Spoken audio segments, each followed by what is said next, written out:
C'est parti pour la nouvelle série de Réac et qui ne fait pas plaisir à tout le monde d'après ce que j'ai lu en commentaire de la vidéo sondage. Et ça me permet de faire un petit préambule avant de me lancer dans cet épisode pilote. Par rapport donc à ces réactions-là, il y a quelques personnes qui sont bien fait entendre pour dire que ça les intéressait vraiment pas trop que je m'attaque à Game of Thrones parce que ça a été déjà fait pas mal de fois par énormément de gens et ouais ils en avaient un peu marre de ça, il y en a que ça intéressait pas et ils avaient pas envie qu'on les force à s'intéresser à ça, sachant que c'est pas ce que je fais, hein. Je force personne à s'intéresser à quoi que ce soit. Et je peux comprendre un petit peu ce léger effet ras-le-bol, entre guillemets, qu'on peut ressentir par rapport à cette série, parce que je ressens un petit peu ce léger effet ras-le-bol moi-même dans certaines séries. Doctor Who, par exemple. Désolé une fois de plus pour les fans, ça ne m'intéresse pas du tout. Et le fait d'en entendre parler à tout bout de champ et de se faire dire à quel point c'est génial, il faut absolument que je vois ça, je me dis à un moment donné, ça va, ça m'intéresse pas, arrêtez de m'emmerder avec ça, ça va, je sais. Je sais que vous adorez cette série, moi elle m'intéresse pas, elle m'attire pas par son concept, etc. Je suis désolé, voilà, désolé. Ça veut pas dire une seule seconde que je chie dessus, que je dis que c'est de la merde parce que je connais pas et je peux pas me permettre de juger pour ça. Mais ouais, ça va, j'ai pas envie, c'est pas la peine de me harceler là-dessus, quoi. Bon, sachant que c'est pas non plus comme si on me harcelait, mais c'est ce qui transparaît dans les nombreuses discussions qui se font sur Internet. On peut pas passer une conversation très souvent sans parler de Doctor Who, sans parler de certains sujets. Et voilà, Doctor Who fait partie de ces séries dont on est obligé d'entendre parler, même si ça nous intéresse pas. Et c'est pareil pour Game of Thrones. Un petit peu moins que Doctor Who, je pense, mais et je trouve en tout cas, mais ouais, on entend quand même pas mal parler. Et je comprends que certaines personnes pour qui ça les attire pas, le concept, soient un peu gavés par ça. Moi, ça me gaffe pas du tout ce concept, c'est un concept que j'aime beaucoup, ce genre d'univers fantastique médiéval qui fait bien son taf, hein. J'adore Le Seigneur des Anneaux, c'est ma trilogie préférée. Donc, c'est faut dire quoi. Donc j'aime ce genre d'univers, c'est pour ça que cette série m'intéresse et c'est pour ça que je l'ai proposée quand on me l'a demandé parce que ouais, c'est une série que je compte découvrir, que je compte voir à un moment donné quoi qu'il arrive. Et vu que j'ai su que la huitième et dernière saison sortait ce mois-ci, ce mois d'avril, et que donc ce serait un peu un bon timing de faire ça dans cette période, c'était une proposition qui allait un peu de soi pour moi parce que oui, c'est quelque chose qui m'intéresse un peu.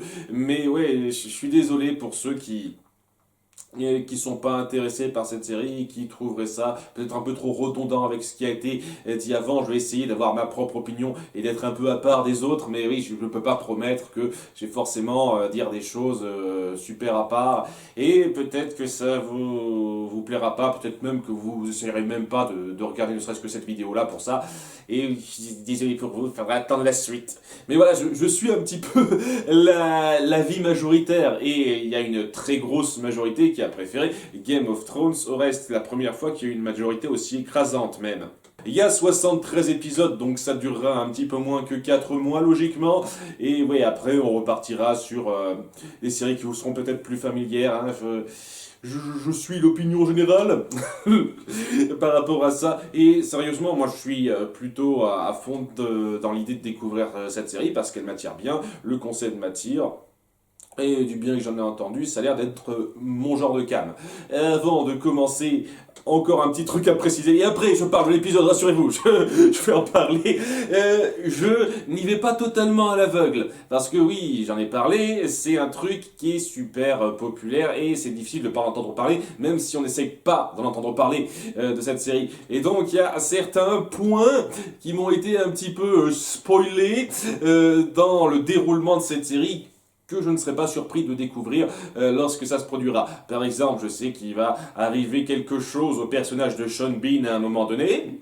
Je ne sais pas exactement quand, je ne sais pas exactement comment, mais je sais que ça arrivera, donc ça n'a pas une grande surprise pour moi. C'est juste pour vous prévenir que ce ne sera pas de la découverte à 100% à cause de ça. En dehors de ça, je ne sais pas grand-chose. Je sais qu'il y a un personnage qui va pouvoir contrôler des dragons à un moment donné. Je sais qu'il y a Peter Dinklage qui joue là-dedans. Je savais ça avant de voir cet épisode. Je sais qu'il y a un personnage qui s'appelle Jon Snow et qu'il y a énormément de mèmes autour de lui. Je sais même pas si s'il est apprécié ou pas celui-là. Je sais même pas qui c'est parce que il y a personne qui s'appelle Jon Snow dans le premier épisode ou alors j'ai pas fait gaffe.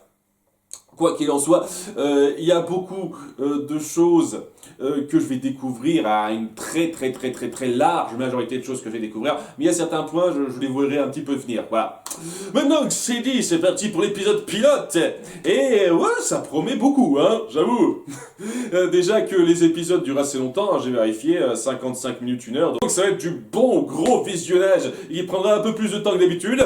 Après, je pense quand même que j'arriverai à maintenir un rythme de parution de vidéos comme lorsque je traitais d'autres séries, parce que je sens, en tout cas si ça reste à ce niveau de compétences, que je n'aurai pas non plus des dizaines et des dizaines de minutes de choses à développer dans chaque critique. Là, à cause de la grosse introduction que j'ai faite, elle va durer longtemps cette vidéo, je sens que je vais pas avoir énormément de choses à grandement développer, parce que c'est très efficacement fait et j'ai quasiment rien à redire en termes de scénario, hein. Vraiment quasiment rien à redire. Enfin bref, ça commence avec une intro assez forte où on a 3 mecs qui enquêtent un petit peu aux alentours. Une espèce de grand mur qui protège le coin. À nouveau, il y a certains détails, je ne les connais pas encore très bien parce que oui, c'est la découverte. Et il y a beaucoup de choses qui sont mises en place dans cet épisode, faut avouer. Et donc, ouais, c'est l'hiver. C'est un petit peu important ce détail. L'hiver arrive, on nous le dira souvent ce truc-là. Pour énormément de trucs en plus. Il se passe un truc, il y a un nouveau truc qui arrive. Oh, l'hiver arrive, l'hiver arrive. J'ai mangé une pomme à midi, l'hiver arrive. Ils le disent un petit peu facilement, je trouve ça. Voilà, c'est le genre de petits détails que j'aurais légèrement pointés, mais qui sont pas importants du tout, hein. Attendez-vous à ce genre de petits commentaires-là.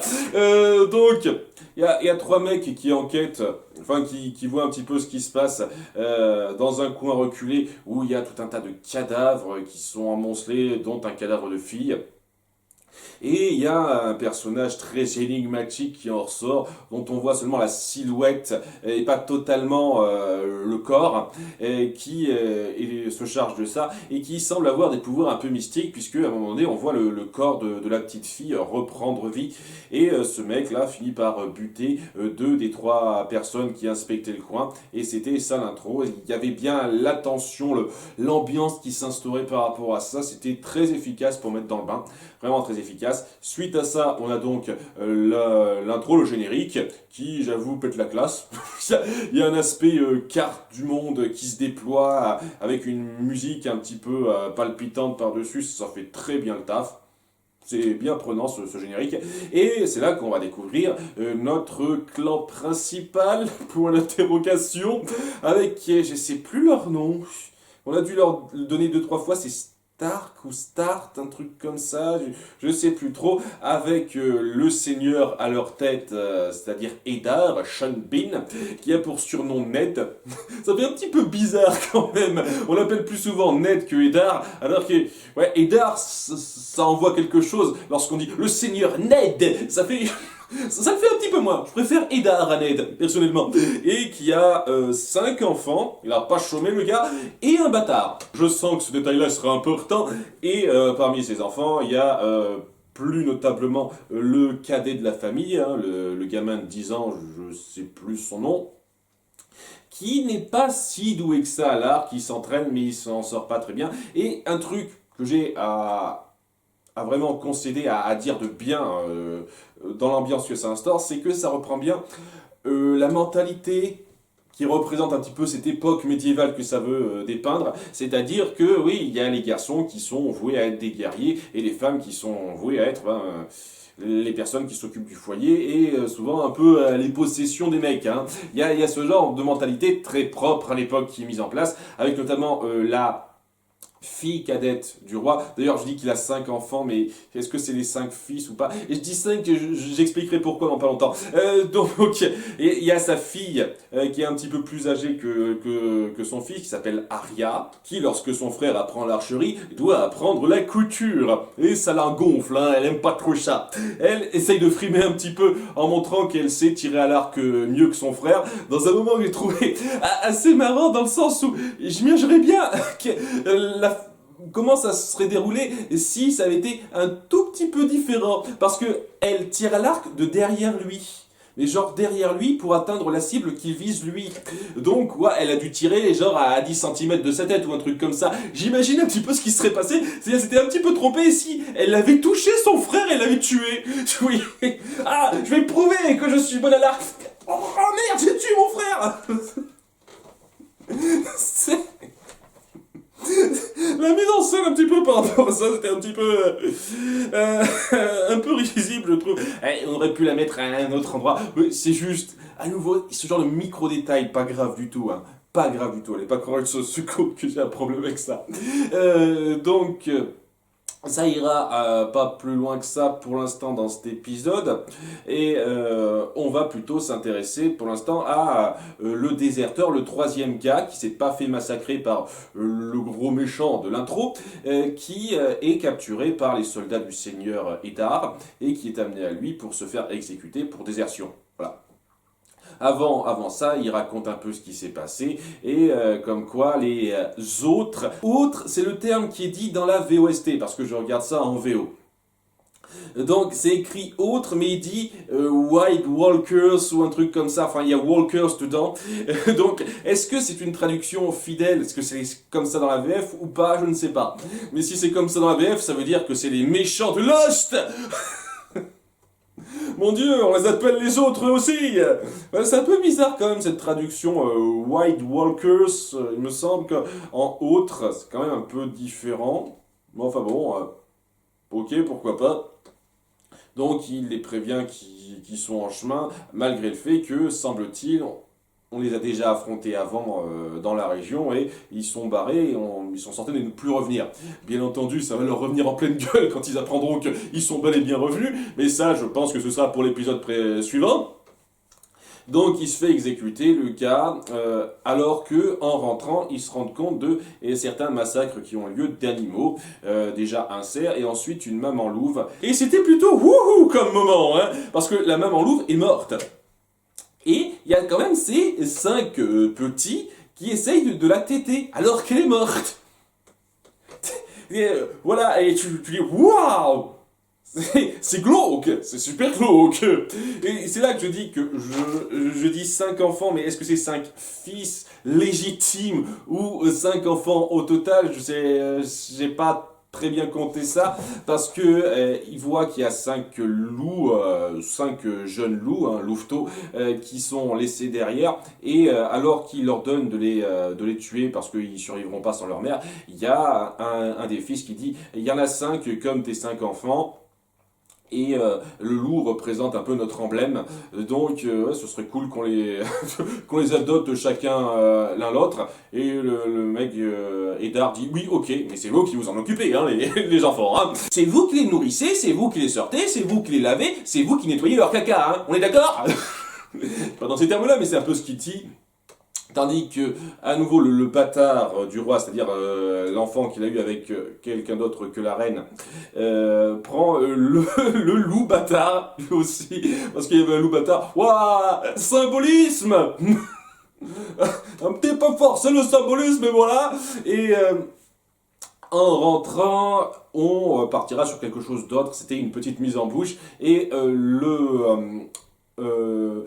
le scénario principal de cet épisode, ce sera surtout la mort de la main du roi. J'imagine que c'est une autre façon de dire le bras droit, le confident principal, ce genre de choses. La main du roi est morte. Jeune Harine, voilà, et à cause de ça, le roi a besoin d'une nouvelle main. Donc il se rend auprès du seigneur Eddard, qui est une vieille connaissance parce que il était avec sa sœur. qui est morte de la main des autres, me semble-t-il, des White Walkers ou un truc un peu différent. C'est à nouveau, il y a énormément de choses à retenir. Je vous promets pas de tout retenir tout d'un coup. Hein. Énormément de personnages, énormément de castes, de clans, de jeux de pouvoir. Je peux pas tout avoir en tête en un seul visionnage. Hein. Je rappelle que c'est une réaction à chaud. Hein. Donc, voilà, ils ont ce lien entre eux et le roi se dit que maintenant il a besoin d'une nouvelle main, un nouveau bras droit, et il pressent Eddard pour ce rôle-là. Tandis qu'il se rend donc sur ses terres, je crois que c'est comme ça qu'on peut appeler ça, pour lui faire ces diverses propositions, accompagné par sa femme et la petite famille de sa femme qui s'appelle les Lannister. Hein, alors, on va voir certains personnages un peu marquants, surtout par rapport aux frères de la reine. Donc il y a le beau gosse qui est bien montré en public et le frère un petit peu moins pour lequel on a un petit peu moins de fierté vu que c'est un nain joué par Peter Dinklage qui est plutôt la cervelle de la famille alors que son frère c'est plutôt le beau gosse de la famille, même si je pense qu'il est assez fourbe d'après le peu qu'on a vu pour l'instant. On va commencer à avoir un tout petit peu de développement sur ces deux-là au sein de cet épisode en montrant surtout le frère qui s'appelle Tyrion. Voilà, Tyrion, hein, joué par Peter Dinklage, donc qui d'après ce que j'ai compris sera quelqu'un d'important, qui est très intéressant dans le fait que c'est un bon vivant qui essaye de la jouer un peu insouciant, genre ça ne le dérange pas de saouler la gueule et de se faire des prostituées à tour de bras. Ça le dérange pas de faire ça, il a ce côté bon vivant, mais il a aussi cette espèce de carapace et ce côté je connais à la vie. Notamment lorsqu'il a une rapide discussion avec le bâtard du roi. Excusez-moi, je reconnais pas les noms de tout le monde. Hein. Je suis pas au stade où je connais le nom de tout le monde encore. En lui disant qu'il faut qu'il utilise ce statut de bâtard pour se faire une carapace. Parce qu'il a vécu quelque chose d'un petit peu similaire lui-même avec son statut de fils un peu rejeté par rapport à la façon dont il est né. Oui, parce que je suis sûr qu'être nain à l'époque... ça ne doit pas être bien perçu, hein, publiquement aussi. Donc, il va y avoir divers moments qui mettront bien en avant les différents intervenants de cette histoire, notamment par rapport au fait que, en plus de vouloir nommer Eddard comme sa nouvelle main du roi, le roi tient aussi à ce que leur lien soit plus... officialisé en mariant son fils avec la fille de Eddard. Alors son fils qui est une espèce de petit gamin arrogant le peu qu'on l'a vu, il s'appelle Geoffrey. D'après ce que j'ai vu, les quelques moments où on le voit, ça a l'air d'être un gamin arrogant. Et la fille qui veut marier, c'est pas la petite fille Arya dont j'ai parlé, c'est sa grande sœur qui a 13 ans, qui s'appelle Sansa. À nouveau, hein, il a vraiment pas chômé Eddard, hein. C'était l'époque, j'imagine, hein, fallait faire beaucoup d'enfants parce que hein, les enfants meurent souvent. C'est un truc de l'époque médiévale, ça aussi. Et donc, ouais, il y a Sansa qui a l'air prête et plutôt contente d'épouser ce garçon parce qu'elle le trouve joli. Il y a un moment donné où la reine la check un petit peu, voit si elle peut correspondre un petit peu à ses critères. Elle voit que c'est une jolie fille, elle s'y connaît bien en couture et apparemment elle n'a pas encore eu ses règles. Oui, c'était un détail, ça a été demandé. Est-ce que tu as déjà saigné? Elle dit non madame, donc elle n'a pas encore eu ses règles, c'est encore une... Elle n'a pas encore atteint la puberté.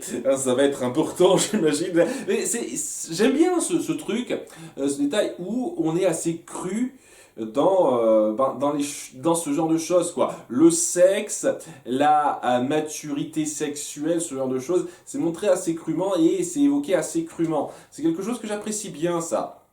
Dans beaucoup de cas où justement c'est souvent un peu édulcoré. Là c'est évoqué, mais sans en faire des caisses. Sauf un petit moment, mais je vais en parler de ça, pas tout de suite, dans quelques temps. En tous les cas, ça va se terminer un petit peu cette histoire sur deux détails importants. Déjà le fait que Eddard reçoive une lettre de la sœur de sa femme, il me semble. J'ai du mal à retenir tous les liens, mais il me semble que c'est la sœur de sa femme qui était mariée avec John Arryn, l'ancienne main du roi, et qui leur apprend dans cette lettre que, en fait, il a été assassiné par les Lannister. Il y a quelqu'un chez les Lannister qui l'aurait assassiné, et donc elle s'est barrée, elle a pris le maquis ou un truc comme ça. Et elle les a avertis que les Lannister trament quelque chose de pas net. Mais Eddard se dit quand même qu'il faut qu'il soit main du roi parce que pour le protéger des sales plans des Lannister, et j'imagine qu'après ça, ils seront un petit peu, il sera un petit peu sur le qui-vive de ce que les Lannister pourront faire. Mais peut-être un petit peu tard, parce que avant de faire quoi que ce soit pour prévenir ça, il y a le fils cadet du roi, donc de 10 ans, qui aime jouer à l'escalade, et qui, en escaladant un muret pour le fun, tombe sur une scène, le beau gosse de la famille, en train de coucher avec sa sœur, la reine. Je suis presque certain que c'est ça. Maintenant, je vais avoir des doutes. Il y a tellement de personnages, des fois, je me plante un petit peu, mais ouais, je suis sûr à 99% que c'est ça, c'est sa sœur, la reine, quoi. Donc, ouais... Je pense pas que c'est tant l'inceste qui est mal vu que le fait que la reine trompe son mari avec son frère, quoi. C'est pas très bien, ça. Et donc, ouais, le garçon a assisté à un truc auquel il devait pas assister. Et donc, Lannister beau gosse, je vais l'appeler comme ça pour l'instant, se dit, tiens, pas de témoin gênant, on va le pousser par la fenêtre. Et ça se termine l'épisode sur ça, le gamin qui tombe par la fenêtre, sans doute vers sa mort. Je vois pas comment il pourrait survivre à une chute de 20 mètres comme ça, mais si ça se trouve, il sera peut-être grièvement blessé ou quelque chose, je ne sais pas trop. Je pense que je pense que ça part vraiment sur le fait qu'il meurt, le garçon. Et c'est pour mettre en place le fait que c'est un sale connard et que c'est un petit peu le méchant complotiste, entre guillemets, de l'histoire, le beau-frère, le frère mignon Lannister. C'est pas terminé parce que parallèlement à ça, on va s'intéresser à un autre royaume dont j'ai oublié le nom. Je peux pas dire tous les noms en une seule heure, quoi. Il y a énormément de trucs, hein. Désolé, une fois de plus. Qui a surtout une personne que je reconnais un petit peu parce que j'avais vu un petit peu ce personnage, donc je sens qu'il va être un petit peu important celui-là. C'est la sœur d'un fils de roi déchu, elle s'appelle Daenerys. Et son frère veut l'utiliser pour faire une alliance avec un groupe de barbares super puissants, ils sont très forts, afin de réclamer sa place au trône. Et donc voilà, c'est un truc que j'ai trouvé assez fortiche dans le fait que, ouais, le mec se sert de sa sœur vraiment comme marchepied. Vraiment, c'est un objet pour le servir lui, et c'est tout ce qu'elle représente à ses yeux. Il y a quelque chose d'assez glauque là-dedans, dans cette façon de la voir comme un objet pour arriver à ses fins, et qui rend ce personnage, le frère de Daenerys, particulièrement antipathique. Mais c'est fait exprès. C'est fait exprès, hein. Ça sent le sale Troduc qu'on va adorer voir tomber. Hein, je vais adorer le moment où il tombera celui-là, hein, je vous jure. Donc, ils font une alliance avec un groupe de barbares en promettant donc Daenerys au chef qui s'appelle Zal, je sais plus trop quoi. Je vais pas noter son nom. Tout ce que j'ai retenu, c'est surtout qu'il est joué par Jason Momoa. Vous le connaissez maintenant dans Aquaman, je me souviens de lui dans Stargate Atlantis. J'ai toujours eu un problème avec cet acteur. Non pas que je le trouve mauvais, vraiment pas, mais dès lors qu'il faut faire paraître des émotions un peu complexes, il a cette espèce de face, de visage, qui permet pas d'aller à fond dans comment dire, la complexité pour moi. J'ai toujours eu ce problème dans Stargate Atlantis, qui fait que c'était mon personnage principal le moins apprécié, personnellement, dans la série Stargate Atlantis. Et dans Aquaman, ouais, j'ai moyennement accroché à sa dépiction d'Aquaman. Enfin, j'ai pas regardé Aquaman, je parle de Batman v Superman. J'ai moyennement accroché à cette dépiction d'Aquaman de sa part. Mais ici, je trouve qu'il fait plutôt bien son rôle, puisque c'est un barbare, et son clan, c'est vraiment une bande de gros rustres. Et ouais, ça correspond un petit peu à l'éventail d'émotions qu'il peut faire passer ce gars. Donc, je trouve qu'il est très bien choisi pour ce rôle.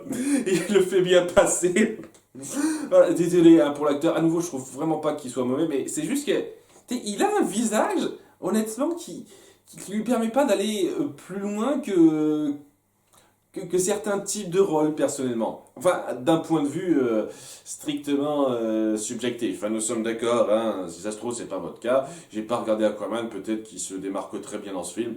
Honnêtement, je n'ai pas particulièrement envie de voir Aquaman. À nouveau, les films d'ici live action, ça m'intéresse plus trop depuis quelques temps. Et quoi qu'il en soit, donc il y a toute cette cérémonie qui se prépare, alors qu'elle est vraiment, mais vraiment pas joyeuse à l'idée d'épouser ce type. Ah oui, ça les dégoûte plus qu'autre chose, mais elle est obligée, parce qu'elle est obligée de suivre les désirs de son frère. Et on sent qu'elle a un peu le côté, ce côté magique qui est mis en avant dès le départ, comme quoi elle aurait cette espèce de capacité à contrôler les dragons. Alors, je dis ça parce que j'ai vu quelques images du personnage, donc je sais un petit peu, mais même dans cet épisode précis, c'est un peu montré comme quoi, au début, son frère dit contrôle-toi, tu ne devrais pas réveiller le dragon. Et à un moment donné, on lui offre des œufs de dragon fossilisés, enfin pétrifiés. Et je suis sûr qu'elle va faire naître des dragons à partir de ça. Ça met quand même bien en place le fait qu'elle risque de contrôler des dragons à un moment donné. Mais voilà, durant cette cérémonie de mariage qui se prépare entre eux, on voit donc le côté très barbare de cette tribu. Notamment une scène qui met bien en avant le côté très cru de certains moments, où par exemple le sexe est pas non plus montré de façon interdit au moins de 12 ans, déconseillé au moins de 12 ans. C'est très proche du interdit au moins de 16 ans, où on montre bien les seins et les fesses quand ça arrange un petit peu les choses. Par contre, on va pas jusqu'au bout, quoi. On va jamais montrer les parties génitales d'un homme ou d'une femme, dans ce premier épisode en tout cas. Et c'est ça qui avait un petit passage que j'ai trouvé assez marrant. Parce qu'à nouveau, j'essaie de trouver des trucs un petit peu marrants à dire, mais c'est vrai que c'est un petit peu difficile, je vous cache pas. Où donc les barbares sont du genre on se permet tout, et lorsqu'il y a des femmes barbares de leur tribu qui dansent pour eux les seins nus, évidemment, il y a un d'eux qui se dit tiens je peux la prendre comme ça pendant qu'elle danse, et ça se fait, il n'y a pas de problème. Mais il y en a un autre qui se dit moi aussi je veux la prendre, et paf il le pousse, et voilà, c'est ouais, c'est le bruit qu'il fait, je sais pas. C'était quoi? Des fois je dis n'importe quoi, je m'excuse, bref. Et ils se battent un petit peu pour elle. Et ce que j'adore par rapport à ça, c'est qu'on montre bien qu'il y a coït. Ça, c'est super gênant de dire ça comme ça, mais oui, on montre bien qu'il y a eu des coups de rein qui se sont donnés, quoi. Et pourtant, lorsqu'on revient à eux, genre la seconde après, lorsqu'ils essayent de se battre en sortant de la femme en question, eh ben, ils ont pile poil le petit truc, vous savez, une espèce de petit mini pagne ou je sais pas trop quoi, au niveau de l'entrejambe, de façon à ce que on ne puisse pas voir le sexe masculin lorsqu'on les voit en plan un peu plus éloigné. Je trouve ça assez dingue quand même de montrer ça comme ça, et comme si ouais, ils avaient pas eu la bite à l'air la seconde d'avant. Non, ils sont très bien comme ils sont. Ils ont juste sorti leur engin et leur pantalon tient très bien comme ça, et ils ont leur petit cache pour pas que ça se voit. Vous voyez, pour les spectateurs. Petit détail des mises en scène, parce que on peut se permettre d'être un petit peu érotique dans la façon dont on montre nos personnages, mais pas trop non plus, quoi. Enfin ouais, ça se termine sur elle, donc qui reçoit certains cadeaux de la part des gens, de la part du serviteur, et qui était un ancien du roi. De l'ancien roi, donc du père d'elle et de son frère, et à un moment donné elle reçoit donc des œufs pétrifiés de dragon, et après ça elle se fait entraîner un petit peu au loin par son futur mari qui la déshabille et qui s'apprête à lui commettre les derniers outrages. Voilà, et on sent que ça lui fait pas plaisir une fois de plus. C'est assez glauque et c'est très bien montré. Il y a beaucoup de choses qui sont excellemment montrées dans ce premier épisode. C'est un très bon épisode pilote qui met bien en avant l'univers, l'ambiance du coin, le ton que ça veut prendre. C'est un ton très mature qu'on veut mettre en avant, et j'ai absolument rien contre ça, hein. Du moment que c'est pas trop gratuit, et pour l'instant j'ai pas trouvé ça trop gratuit, ça fait bien passer l'ambiance du coin et la mentalité des personnages. C'est quelque chose que j'ai beaucoup apprécié. Il y a énormément de personnages, donc c'est très difficile de tous de mettre un nom et un visage sur tous, mais la plupart sont quand même introduits assez efficacement et sont assez marquants. Tyrion, le peu qu'on le voit, déjà, il laisse une bonne impression. Eddard, Sean Bean passe très bien. Une partie de ses enfants, même si j'ai pas tous leurs noms, ça, j'arrive à me souvenir un petit peu d'eux. Et d'autres personnages, ci et là, bien entendu, Daenerys, elle passe très bien, etc. Beaucoup de personnages sont très bien introduits et laissent bien présager un petit peu qui ils seront. Et la situation est bien mise en place. Ça laisse transparaître beaucoup de trucs et je trouve que c'est une excellente accroche. Pas aussi excellente que celle de Lost, je trouve. J'ai légèrement préféré l'accroche de Lost, mais vraiment, c'est difficile de battre l'épisode pilote de Lost pour moi. Mais c'est quand même un très bon épisode pilote qui met très bien dans le bas. Et ça donne vraiment envie de voir la suite. C'est tout ce que j'espère et je vous donne rendez-vous pour l'épisode 2. À bientôt, au revoir.